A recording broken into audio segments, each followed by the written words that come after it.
Title: Blood of the Innocent. The Invitation. The sun had barely risen over the quiet village of Umuchies when Ebuka stepped out of the small mud house he shared with his parents and 4 younger siblings. His feet were bare, hardened, from years of walking to the stream and back. The air smelled of early morning dew, wet earth, and the faint scent of akara from Mama Neka's roadside stand. He stretched his lean frame, his ribs visible through his thin shirt. His mother's voice floated from inside the house, tired yet loving. "Ebuka, Biko, go and fetch water before the sun comes out strong." "Yes, Mama," he answered, picking up the worn yellow jerry can and setting out toward the stream. As he walked, he passed homes that looked just like his. Crumbling walls, thatched roofs, children sitting on benches brushing their teeth with chewing sticks. Poverty clung to Umuchis like smoke, thick and inescapable, and yet the people survived. They laughed, danced during festivals, and gave what little they had to neighbors in need. But Ebuka was tired of surviving. He had always dreamt of leaving the village. His eyes burned with hunger, not for food, but for change. He had passed his WASC with flying colors, but there was no money to further his education. His father's small cassava farm barely fed the family. Then, like a bolt of lightning, change came.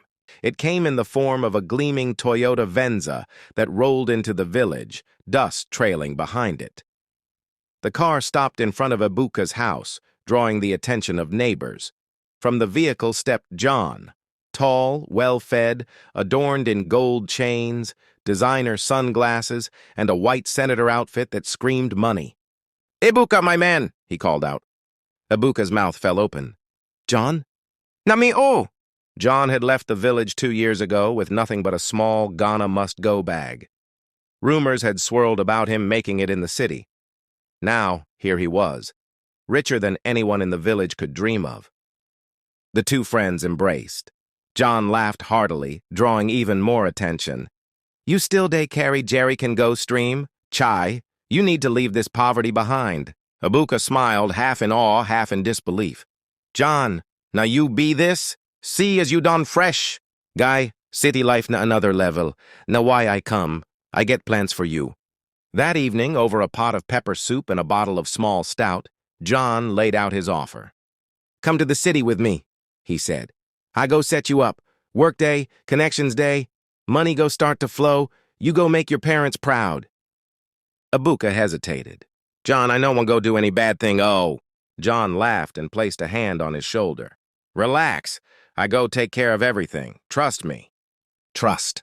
That one word would become Ebuka's undoing. Journey to the unknown.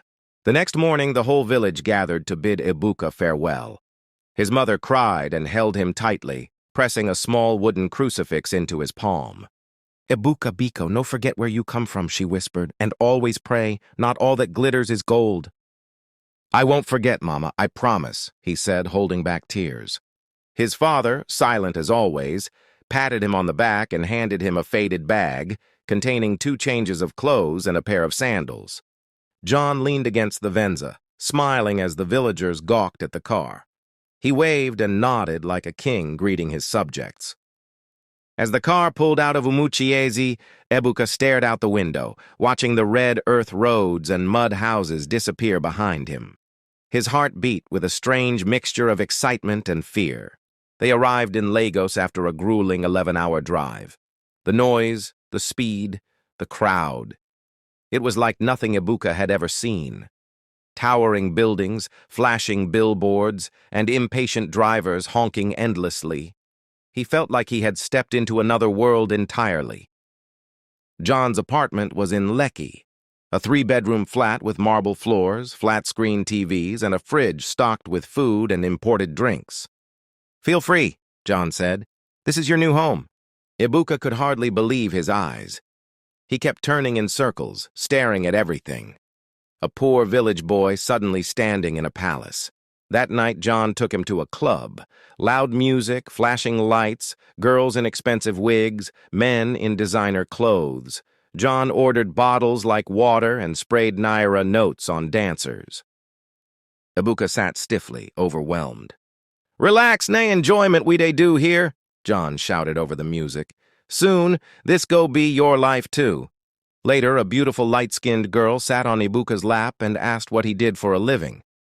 Embarrassed, he looked to John, who answered for him. He's just getting started. Give him 1 month. As they drove back home, John finally said, Ebuka, for you to enter this level, you must join the circle. Which circle? Ebuka asked. The Brotherhood. Nothing evil, just a society of powerful men. I no go lie to you. Now there my wealth begin. Ebuka stiffened. You mean cult? John turned and smiled. Nay, association, not those street cults you dey fear, but he get process, you go understand. Ebuka was silent. A small alarm had begun to ring in his head. The Brotherhood. The following week passed quickly. Ebuka was introduced to some of John's brothers, men who drove exotic cars and lived in mansions. They welcomed him with wide smiles and heavy perfume. They spoke in riddles and always used phrases like, power has a price, and sacrifice brings reward. One night, John invited Ebuka to a private gathering in Ikoyi. It was in a large white house with black-tinted windows. Inside were about 15 men dressed in black robes. They sat in a circle with candles burning in front of them. Ebuka hesitated at the door. John, I no like this thing. Relax, John whispered. Just observe. An older man with a bald head and a deep voice welcomed them. Today we receive a new observer. His name is Ebuka. He is from the soil, poor but pure. Let him watch and learn. What followed was strange. The men chanted, poured wine on the ground, and swore oaths. No violence, no blood. Nothing that scared Ebuka directly. Yet he couldn't shake off the feeling of something dark underneath the surface. Afterward, John told him, This is how greatness begins. If you want to rise, you must pass through fire. Ebuka was torn. He wanted to help his family. He wanted to be respected. But he feared losing his soul. Give me time to think, he told John. John smiled. Of course, but don't think for too long. Greatness doesn't wait. The warning. A week later, Ebuka was at a mechanic's shop near Ojota when an old man selling roasted corn tapped him. You be John Pekin? The man asked, eyes narrowing. No, I be his friend, Ebuka replied. The man looked around cautiously. Go back to your village, my son. That boy we bring you here. Him hands no clean. Ebuka froze. What do you mean? The man whispered. Many boys don't enter this city with him. None of them return. Before Ebuka could ask more, the man had vanished into the crowd. That night, Ebuka searched John's room while he was out. In a locked drawer, he found a small red book. Inside were pages of rituals, dates, and strange diagrams. On the last page was a list of names. Most were crossed out. Beside each name was a date, and the word used. At the bottom of the list was one name that wasn't crossed out. Ebuka, 13th July. It was 10th July. His blood ran cold. Escape plan. Ebuka's hands trembled as he shut the red book and carefully returned it to its hiding place. His heart pounded so loud he thought it would burst through his chest. Used? 13th July? That was only 3 days away. His mind raced. John had planned this all along.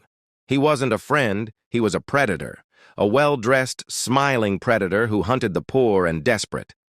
Ebuka paced the room, panic surging through him like fire. He couldn't confront John. If John found out he knew, it could be the end, literally. He had to leave. He rushed into the guest room, grabbed his bag, and stuffed in his clothes. No cash. His phone was on John's account. He had nothing. The door creaked open. Ebuka spun around. It was John. Guy, John said, eyeing the bag. You dey go somewhere? Ebuka forced a laugh. My mama's sick. I want go village check him just for a few days. John's expression was unreadable. You sure say na only that? Sure. There was a long pause. Then John smiled slowly. Okay, no wahala, but I go take you to the park myself. Ebuka's stomach dropped. John never offered to drive him anywhere unless it was clubbing.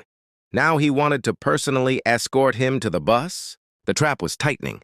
A deal with the devil. The next morning, John drove Ebuka to Jibowu Park in a black Range Rover. The music was low, the air cold with tension. I hope say you know they think say I won't harm you, John said suddenly. You they act somehow since. Ebuka forced a smile. No, just worried about my mama. At the park, Ebuka stepped out quickly, but John grabbed his arm. Remember what I tell you, he said, his voice firm. We go rise together. But if you turn your back on greatness, sometimes na death they greet you. Ebuka nodded. I no go forget. He entered a bus heading to Onitsha, even though Umuchize was far off route. Once the bus left Lagos and he was sure John wasn't following, he stopped at the next junction, got off, and vanished into the crowd. For the next 2 days, Ebuka hid in a mechanic's workshop in Benin City, sleeping on the floor, eating only bread and pure water. His body was safe, but his spirit was broken. He had believed in friendship. He had believed in hope. He wanted to go home, but home meant questions and shame. How would he tell his parents he came back with nothing? How would he explain that his own friend tried to kill him? But he had no choice. He took a night bus back to Umuchi's on the 12th of July. Back from the dead.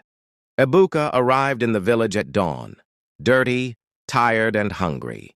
His mother screamed and held him like he had returned from the grave. My son, what happened? We thought you were dead. He fell to his knees and wept. The village gathered quickly, listening as he told them everything. John's offer, the brotherhood, the red book, the planned ritual. The shock was heavy. People murmured, mothers cried, elders cursed the city. The dawn happened before, one old man said. A man called Obinna brought his cousin here in 1999. That boy no ever return. Later that evening, Ebuka sat by the family's cooking fire. His siblings surrounded him. His father handed him a plate of yam and palm oil. You may not have money, his father said, but you came back with your soul. That is worth more than riches. Ebuka nodded. He would rather be poor and alive than rich and buried under secrets. But far away in Lagos, John sat alone in his apartment, staring at the red book. His phone buzzed. It was a message from one of the cult elders. Target escaped. You have 24 hours to replace or be replaced. The replacement. John dropped the phone. The room suddenly felt smaller, walls pressing in, shadows deepening. The words on the screen echoed in his mind like thunder. You have 24 hours to replace or be replaced. He walked in circles around his lavish living room, hands clenched, breathing hard. He had never failed a task before. Each of the names in that red book had served a purpose. Each one was a sacrificial lamb, pure and unaware. That was the rule of the Brotherhood. Innocence fuels wealth. Ebuka had been his cleanest target yet. Village boy, no trace, no questions. Pure blood. Now he was gone. John's phone buzzed again. This time it was a call. The name on the screen sent a chill down his spine. Chief Zaki, one of the oldest and most ruthless members of the cult. He picked up. Chief. John, the voice boomed, deep and ancient. You brought us shame. You had one job. I can fix it. Give me time. You have till midnight. If you don't deliver a replacement, you will be taken instead. The call ended. John wiped sweat from his face. He couldn't believe it. After everything he had sacrificed, his cousin in 2019, the orphan boy from Kaduna, the girlfriend from Unilag, was it now his turn? He picked up his car keys and stormed out of the apartment. A dangerous choice. John drove through the streets of Lagos like a madman. Thoughts raced in his mind. He couldn't just grab someone at random. That would bring heat. He needed someone like Ebuka, poor, trusting, desperate. As he passed Ohota, he saw her. A girl no older than 20, sitting by the roadside with a Ghana must-go bag. Her face was tired, her clothes old, clearly new to the city. John stopped his car and rolled down the window. Sister, you they lost. The girl stood up quickly. Ah, Oga Abeg. I just reached from Wari. My uncle way say, make I come no pick call. I know anybody here. John smiled. Na so Lagos day. But God go help you. Enter, make I give you lift. She hesitated. Oga, I no get anything to give oo. I no need anything, I just want help. She entered the car. John's smile widened. He had found his replacement. The final hour. At 11:40 p.m., John arrived at the Brotherhood's secret location with the girl unconscious in the back seat, drugged with a bottled drink laced with sleeping pills. The elders were already in their black robes, chanting low. "You are 5 minutes from death," Chief Zaki growled. "Where is the sacrifice?" John pointed to the car. They carried her into the chamber, placed her on the altar, and began the ritual. But something strange happened. As they poured the ceremonial blood on the floor, the flames of the candles turned blue. The air grew cold. The girl suddenly opened her eyes and sat up, awake. She looked around, confused. Chief Zaki stood up angrily. "She is not clean! She is pregnant!" Everyone gasped. John's mouth fell open. "What? She no tell me!" Chief Zaki raised his hand. "The spirits reject this offering. You failed us, and you know the law." John backed away slowly. Please, give me one more chance." The elders began chanting. The floor beneath John cracked open, releasing a red glow. He screamed as invisible forces grabbed him, pulling him toward the pit. "Ebuka!" he screamed as he was dragged in. The hole sealed shut. Silence followed. Peace in poverty. Back in Umuchieze, Ebuka sat under the mango tree near his house, watching his siblings play. His mother brought him roasted corn and a cold bottle of kunu. He was no longer restless. Sometimes at night, he would remember the luxury. Cold AC, leather seats, fine girls, loud music. But then he'd remember the book, the cult, the pit, and John's scream. He began farming with his father, started teaching young kids how to read under the village tree. He didn't have money, but he had peace. A few months later, he got a call from a youth empowerment NGO that heard his story through a traveling journalist. They wanted to sponsor his education. He wept when he got the news. John's disappearance made headlines in Lagos, but no one knew the truth. In the Brotherhood, a new name had been written in red ink. John, 13th of July. Crossed out. And beneath it one word. Used. The end. Thank you for watching. Don't forget to like and subscribe.